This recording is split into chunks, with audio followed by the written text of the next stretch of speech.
Wallet बनाकर की गई करोड़ों की ठगी का खुलासा। इंदौर की इंजीनियर से मिल बनाया फर्जी M2 मनी वॉलेट जिससे की करोड़ों की ठगी। दोस्त ने ही दोस्त की जेब में डाला डाका।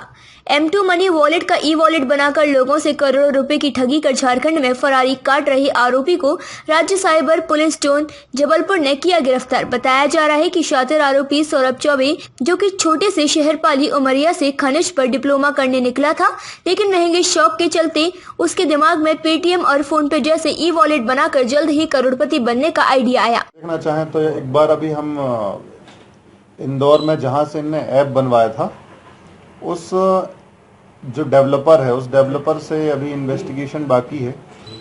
जो आगे हम इन्वेस्टिगेशन करेंगे तो फर्दर इन्वेस्टिगेशन पता चलेगा कि उसके पीछे एक्चुअली कहानी क्या है, तो वो इंदौर जाके क्लियर होगी, तो आगे विवेचना में वो बताएंगे हम आपको। सर, क्या नियम इतने शिथिल हो गए कि नॉर्मल कोई ई-वॉलेट बनाता है और उसे बैंक, क्योंकि अमूमन बैंक से भी कुछ ना कुछ लिंकअप तो इनका होगा, तो इतने आसानी से लिंक भी कर पाते हैं अकाउंट्स को और ट्रांजैक्शन? ये सब चीज़ों का क्लियर होना है। जैसे पेमेंट गेटवे वाली बात है, विवेचना के दौरान और कथनों के दौरान बात आए कि भाई पेमेंट गेटवे होता है, कुछ सर्टेन पैसा है जो इनको मतलब उसमें मिलता है कमीशन में। तो कमीशन किसको मिल रहा है, वास्तव में कैसे है कि आप वो पैसा निकाल रहे हो और बंदा निकाल नहीं पा रहा है, ये सारी बातों का एक्चुअली क्लैरिफिकेशन होना ज़रूरी है। एक्चुअली जो एग्जैक्ट मॉडस ऑपरेंडी है, चूँकि मामला काफ़ी तकनीकी रूप का है, तो एग्जैक्ट मॉडस ऑपरेंडी हो सकता है अपन कुछ 7 दिन बाद अपन और क्लियरली एस्टेब्लिश कर पाएँ, और वही अपना उद्देश्य भी है, उसी दिशा में लगे हुए हैं। फिर क्या था, सौरभ ने दाएं देखा ना बाएं, इंटरनेट पर ई-वॉलेट बनाने वाली कंपनी का पता कर इंदौर पहुंचा, जहां एक इंजीनियर की मदद से M2 नाम का एक ई-वॉलेट बनवाया और करने लगा लोगों का शिकार। इस पूरे मामले का खुलासा तब हुआ जब आवेदक अनिल सिंह ने अपने साथ हुई ठगी की शिकायत राज्य साइबर सेल जोन जबलपुर से की। अनिल के द्वारा की गई शिकायत के आधार पर कार्यवाही करते हुए आरोपी को गिरफ्तार किया।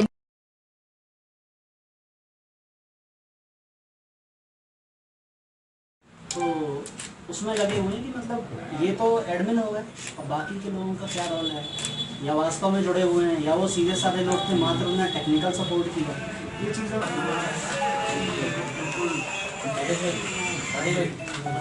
हो गया।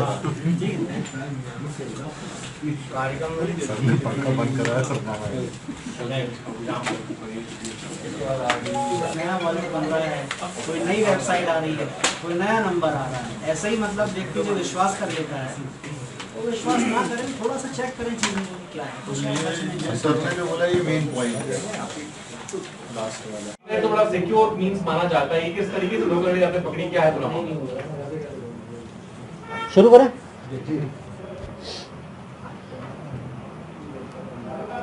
मामला प्रकाश में आया था कि आवेदक सौरभ दुबे ने हमारे यहाँ पर एक आवेदन दिया था कि ई-वॉलेट के माध्यम से उसके साथ धोखाधड़ी हुई है, और जो ई-वॉलेट का ओनर है वो इनका परिचित था।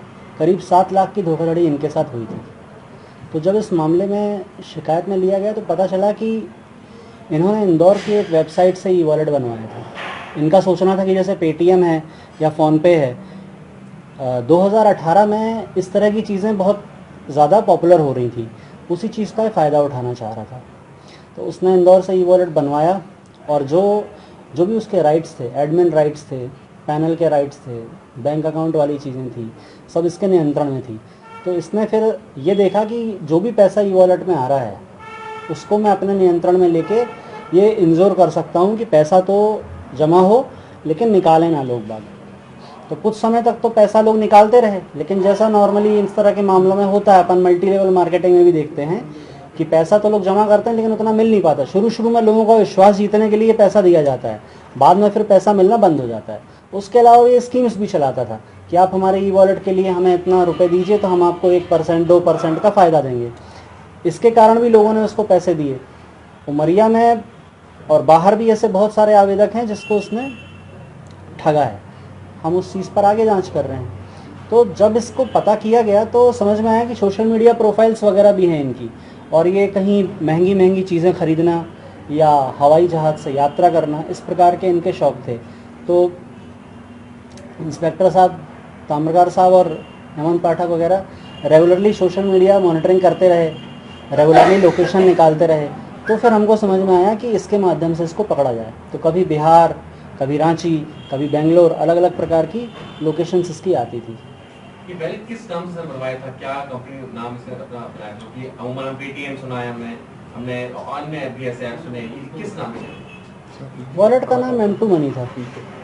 सर वो कितने लोग को ठगा होगा अब तक, कितने लोग को जो ये अमाउंट कितना गया है फोर्जरी का? बताएं लगभग 80 लाख के लगभग है अभी प्राइमा फेसी जो अभी अपनी जांच में आए हैं, 80 लाख के लगभग का अमाउंट जो इसके वॉलेट में डाला शिकार गया। हुए होंगे उनकी संख्या लगभग जो सामने आ गई? लगभग 1800 यूजर्स थे इस ई वॉलेट का जो यूज कर रहे थे, और इन 1800 लोगों में से ही जो रकम जमा हुई थी उसका फ्रॉड इनके द्वारा किया गया है। ये कहाँ के रहने वाले हैं? ये पाली बिरसिंहपुर के रहने वाले और सागर में पढ़ाई करते, तो उसी दौरान इस ई वॉलेट का बनाने का इनका प्लान आया। स्टूडेंट हायर स्टडीज उन्होंने करी है कुछ, कैसे? नहीं, हायर स्टडीज नहीं किया, इनने 10th की पढ़ाई करने के बाद माइनिंग से डिप्लोमा का कोर्स कर रहे थे एक प्राइवेट यूनिवर्सिटी से, और वहीं पे इनके दिमाग में ई वॉलेट बना के और अपने आप को आगे बढ़ाने का प्लान है, और फाइनली फिर इनके द्वारा फ्रॉड करके और ये फरार हुए। क्या आशंका है, कहाँ तक ये फिगर जा सकता है? अभी आपने बताया 80 अभी तो 80 लाख का अमाउंट है हमारे पास, अब आगे और जांच में और जो तथ्य आएंगे उस पर विवेचना की जाएगी। सर प्रोफाइल क्या है इनका, और पहले के मामले में दर्ज है क्या? इनके खिलाफ शिकायतें तो बहुत हैं, अलग अलग थानों में, जिलों में, इवन कि जबलपुर अपने कई जगहों पे इनकी शिकायतें हैं, FIR भी हैं कुछ। और उसके बाद अब इनका पर्सनली तो बताएं तो इनके पिता एक कंपनी में नौकरी करते हैं, कोल माइंस की नौकरी करते हैं, कोल माइंस में, और इनने पढ़ने के दौरान इनके मन में विचार आया कि क्यों ना जल्दी से जल्दी पैसे कमाए जाएं और बड़ा आदमी बन के आगे बढ़ें, मगर इस दौरान इनके द्वारा फ्रॉड का प्रकरण सामने आया। उम्र कितनी होगी इनकी अभी उम्र 24 साल है। इनके और कितने साथी अभी हो सकते हैं? अब इस संबंध में अभी विवेचना चल रही है। कोई अमाउंट रिकवर कर पाएगा?